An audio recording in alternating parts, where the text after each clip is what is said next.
Allora, rieccoci qui. Allora, Antonio Bozzo, Presidente Regione Veneto, Associazione Nazionale Bersaglieri, Speaker nazionale, ufficiale proprio di questi eventi, insomma.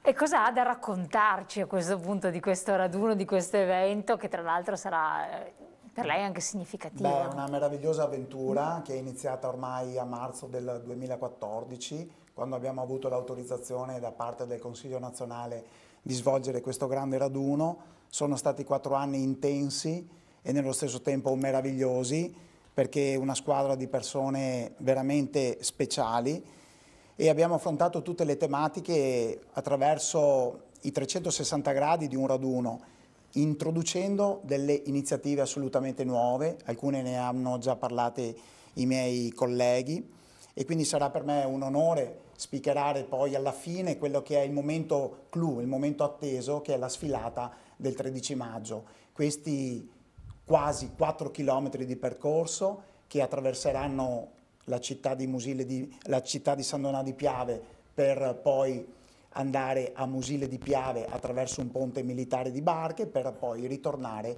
per il tradizionale passo di corsa, perché come tutti sanno i bersaglieri hanno nel loro DNA, ma la loro caratteristica appunto la corsa, e quindi il tratto finale di un percorso lo si fa al passo di corso con il suono delle fanfare.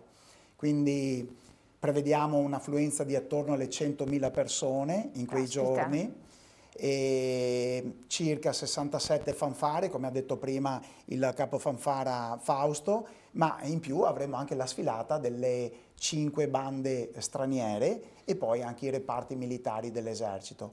Quindi, ma questa è soltanto la chicca finale, perché poi è vero che il raduno è dal 7 al 13 maggio, però in realtà già questa settimana inizieremo con le prime conferenze, con le prime presentazioni di libri, ma in questi 4 anni, ma soprattutto gli ultimi 2 anni, noi abbiamo intensificato anche i contatti con tutte le realtà locali del territorio. Questo non è il raduno di San Donà di Piave, questo raduno si chiama Piave 2018, proprio Infatti, perché Piave. interessa un intero territorio. Non a caso Attraverserete, no? sì, tutte le realtà, tutte le 7 province in qualche maniera sono coinvolte. Ad esempio, il sabato 12 maggio, cioè il giorno che precede la sfilata finale, avremo circa 50 concerti di fanfare bersaglieri in tutto il territorio veneto. Quindi Quindi contestualmente. sì, contestualmente, perché queste 67 fanfare che diceva appunto prima il nostro capo fanfara sono ospitate anche in tantissime località di questo territorio. Moltissime sezioni hanno voluto gemellarsi con queste fanfare, e in cambio che cosa fanno? Queste dedicano un concerto alla cittadinanza, all'amministrazione, alla sezione bersaglieri che è presente, e quindi sabato 12 maggio è perché questo non è possibile, ma sarebbe da ascoltare veramente tutta la regione Veneto in un grande concerto con 50-60 fanfare che si esibiranno in ogni dove. È suggestivo veramente, Molto. quindi mobilitazione generale, ma quante persone, quanti tecnici tra virgolette sono impiegati per questo raduno? Beh, stiamo parlando parecchie centinaia, perché abbiamo tutta una serie di volontari, ma soprattutto abbiamo un comitato organizzatore che è fatto da tantissime persone, ognuno specializzato nel suo settore, come abbiamo già cominciato a sentire, ma soprattutto poi ci sono tutte queste sezioni, che sono circa 70 nel territorio veneto. È ovvio che non tutte ospitano una fanfara, però abbiamo avuto ad esempio anche delle sezioni del Friuli Venezia Giulia che hanno voluto ospitare una fanfara. Quindi abbiamo le fanfare abbiamo 5 fanfare della Sicilia, pensate, che arriveranno e saranno ospitate, dico Sicilia perché è la regione più distante ovviamente, e saranno ospitate alcune a San Donà di Piave, ma altre a Caorle, a Bibbione e in altre località. Ma così ci sono delle fanfare lombarde a Padova, ce ne sono a Piove di Sacco, in provincia di Rovigo, il Trevigiano è pieno di fanfare, ma si va poi anche a Pordenone, per dire. Quindi veramente un coinvolgimento a 360 gradi di quella che è l'Associazione Nazionale Bersaglieri del territorio. Ricordiamo appunto, qua vediamo anche delle immagini significative di operatività dei bersaglieri, poi ce le racconterete anche bene, che questo è un raduno particolare, quindi non che ogni anno si ripetano questi eventi nello stesso modo. Il raduno nazionale di bersaglieri si svolge ogni anno, Esatto. questo è vero. Però la grande idea del nostro presidente Katai è stata proprio quella di candidarci 4 anni fa, solitamente avviene solo 2 anni, ma 4 anni fa ci siamo candidati per questo raduno del centenario, raduno che si svolge sì nella fase finale, abbiamo detto, a San Donà di Piave col passaggio per la città partner Musile di Piave, però è un raduno di un intero territorio. Del resto, quale altra città poteva ospitare un raduno nazionale di bersaglieri, questi fanti piumati che insomma hanno segnato questa grande guerra, insieme a tutti gli altri reparti dell'esercito italiano naturalmente, però questo raduno è dedicato soprattutto a tutti i caduti di ogni specialità del nostro esercito, ma anche di ogni nazione. Abbiamo deciso di dedicare. Ecco perché la presenza anche di fanfare di altri paesi. Per questo la presenza di fanfare e bande straniere, proprio per questo motivo. Del resto abbiamo anche preparato un libro che si chiama Oltre il Piave, un libro che parla di tutto questo fiume sacro visto sotto l'aspetto enologico, sotto l'aspetto storico, gastronomico, sotto l'aspetto anche naturalistico soprattutto. Un libro che lo può leggere chiunque e tratta questo nostro fiume, perché ormai lo definiamo nostro, insomma, sotto tutti i suoi aspetti. Bellissimo. Prima di passare un po' alle chicche mediatiche, web, eccetera, vedevo le immagini, chiedo a lei, di questo ponte, immagino, di cui si parla anche in un francobollo, nell'annulo filatelico. Che cos'è? Sì, nelle immagini avete visto che è un ponte militare, non è il ponte solito che si usa a pensare, il famoso ponte Bailey o i ponti di barche che utilizzava anche l'esercito fino a pochi anni fa. È un ponte motorizzato, quindi sono Come si chiama il nome tecnico? PGM, viene chiamato ponte mobile. Ecco, in queste immagini si vedono dei motori perché le zattere sono praticamente delle zattere che poi vengono agganciate assieme e permettono appunto il passaggio dei mezzi. È un ponte che veramente viene montato in pochissimo tempo, il suo montaggio verrà fatto dal secondo Genio Pontieri di Piacenza, siamo stati in sopralluogo qualche settimana fa tra l'altro per vedere i lavori e dobbiamo dire che il nostro esercito, che a volte da alcuni viene bisfrattato, in realtà ha dei reparti che sono molto operativi e sono veramente bravi. Questo ponte viene montato addirittura in pochissimo tempo, si parla di anche mezz'ora, 3/4 d'ora. Sì, perché al giorno d'oggi serve per l'emergenza. Esatto, deve permettere il passaggio di un fiume o di un lago in brevissimo tempo, chiaramente. Il secondo Genio Pontieri di Piacenza infatti viene utilizzato spessissimo anche negli ultimi anni, per esempio da Matrice, per la ricostruzione di ponti e di strutture magari che sono state causa di crolli.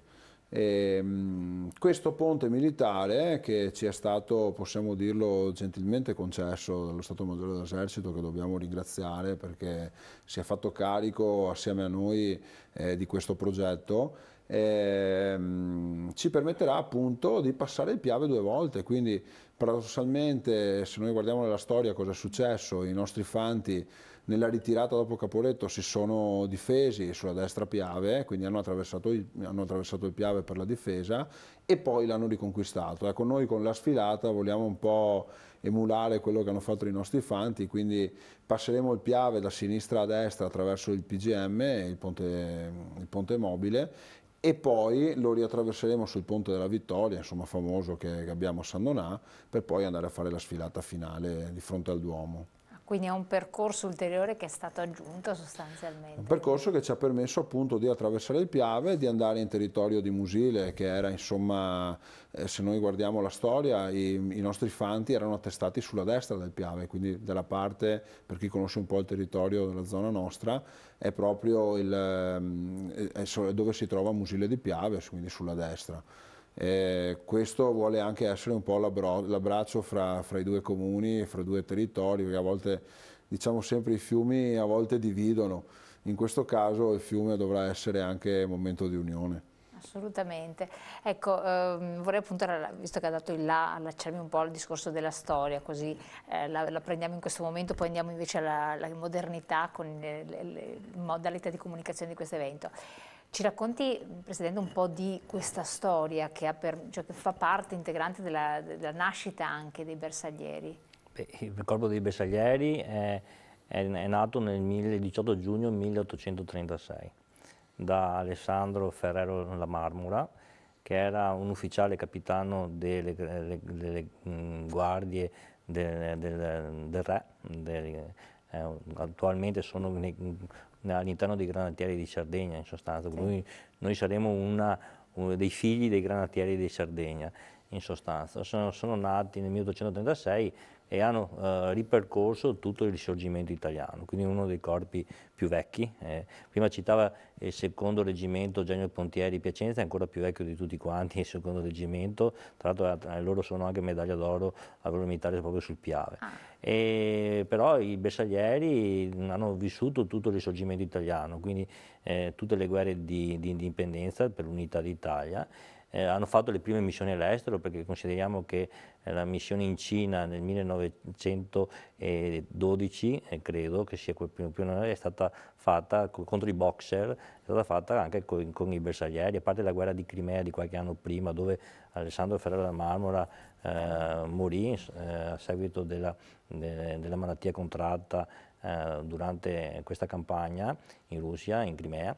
E dopo ovviamente parteciparono alla grande guerra su tutto il fronte, perché da Monfalcone in sostanza, dove ci fu a 485 la medaglia d'oro a Enrico Toti, che prima citavano, fino al lago di Garda. I bersaglieri erano anche nelle montagne. Se noi andiamo ad esempio alle Tre Cime di Lavaredo, un po' più giù c'è un monumento dedicato all'8° reggimento bersaglieri, quindi hanno combattuto anche in montagna a fianco degli alpini, insomma, perché ecco, la distinzione è un po' anche operativa tra alpini, che tutti conoscono, forse anche per il fatto che sono stati molto presenti nei nostri territori, altri corpi, e quella dei bersaglieri. Qual era la connotazione peculiare? Cioè l'ardire, no, del bersagliere? Beh, loro sono nati proprio perché Alessandro Ferrero da Marmora voleva creare un corpo speciale che fosse veloce negli assalti, a differenza diciamo, degli eserciti dell'epoca, che andavano avanti schierati a passo di tamburo, in sostanza, compatti, compatti, e venivano praticamente annientati dalla fucileria nemica. Invece i bersaglieri dovevano avere queste caratteristiche di velocità, precisione, perché il concetto di bersagliere e bersaglio dovevano essere tutti esperti nell'uso bersaglio. Bersaglio era proprio il concetto di essere esperti nell'arte del tiro, della carabina. E infatti uno dei comandamenti, di 10 comandamenti del corpo, era, a parte ginnastica di ogni genere fino alla frenesia, quindi dovevano essere atleticamente preparati, anche la precisione del tiro, tutta una serie di altre caratteristiche che lo rendevano unico nel loro genere, in sostanza. È vero questo del cappello, che era anche inclinato per proteggere proprio l'occhio, che doveva servire? Sì, diciamo che noi adesso abbiamo il cappello così, una volta era un po' più robusto, perché doveva resistere anche ai colpi delle sciabole dei cavalieri, e quindi aveva una copertura in ferro, però il cappello così com'è serviva proprio per proteggersi dal sole, ma per permettere anche di non avere riflessi durante anche l'utilizzo del moschetto, perché era un moschetto nell'avancarica, e quindi sotto questo profilo i bersaglieri hanno queste caratteristiche. Dopo, il discorso che viene messo sulle 23, c'era la famosa storia che durante la prima vestizione, perché Alessandro Ferrero della Marmora doveva presentare il nuovo bersagliere al re per avere l'approvazione di creare questo corpo speciale, e prese il sergente Vaira e lo cominciò a vestire, lanciandogli l'abbigliamento. Lui doveva essere talmente veloce a vestirsi che man mano che arrivava l'abbigliamento doveva essere... E quando gli lanciò il cappello, siccome stava ancora mettendosi sui pantaloni, per poter non far cadere il cappello lo prese al volo e rimase sulle 23. Lui stava per sistemarlo, per metterlo a posto, e Alessandro Ferrero Marmora gli disse no, lascialo così che il bersagliere lo deve portare così alle 23, e rimase così sulle 23. Questa è la leggenda, però in ogni caso è bello anche ricordare questo aspetto qua. Però è carino anche questo. Esatto. E visto che siamo sul cappello piumato, questo è un modello, non è l'unico, vero? No, noi abbiamo il tradizionale fez, che è il berretto che viene utilizzato dalla truppa, che è proprio, lo abbiamo preso in consegna dalla guerra di Crimea, proprio dagli zuavi francesi che hanno visto il valore dei bersaglieri durante quella campagna in Crimea, e proprio per testimoniare l'ardire e il valore dei bersaglieri, in regalo gli hanno dato questo fez, che ovviamente loro lo portavano dritto. Dopo col tempo noi lo abbiamo rimodellato a nostro uso e consumo, e dopo è diventato il berretto tradizionale del corpo. E infatti quando lo si vede subito un bersagliere quando porta il fez. Uno dire ma come fa il fez a non cadere quando si corre, no? C'è anche il trucco, per cui i capelli devono essere completamente corti, che fanno come da ventosa su questo tessuto, che è un tessuto particolare, e quindi il cappello non deve cadere, perché se cade vuol dire che qualcuno ha i capelli lunghi, e quindi bisogna andare dal barbiere e tagliarsi i capelli in sostanza. Questo è anche il trucco, esatto.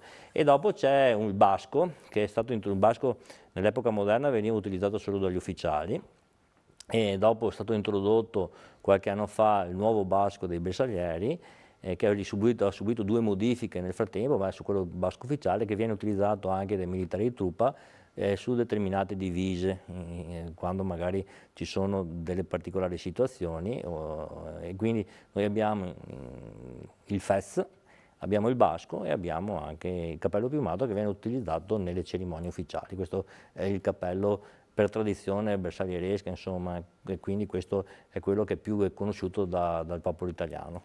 Le piume sono?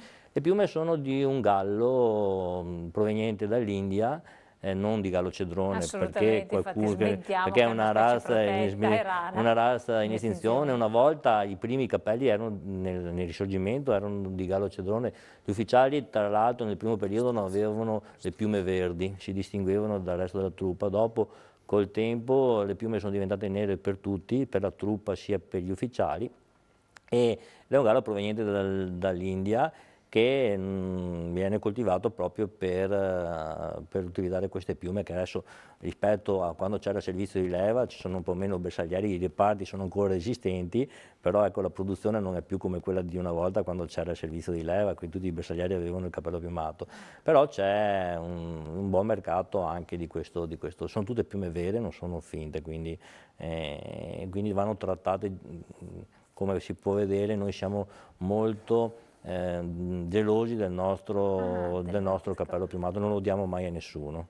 Personale? No, è personale, cioè, lo custodiamo con gelosia, perché è il cappello proprio che porta le tradizioni di un corpo che ha fatto la storia d'Italia. Dopo ci racconterà anche le funzioni attuali, anche lei Presidente, cosa fanno adesso i bersaglieri, perché li vediamo anche all'estero, non nelle missioni all'estero, li vediamo tante volte in tutta mimetica, insomma, operativi sostanzialmente nei nostri territori, quindi ci sono ancora, questo per rispondere a alcuni che ci hanno detto ma diteci i bersaglieri adesso. Pubblicità, poi ritorniamo insieme.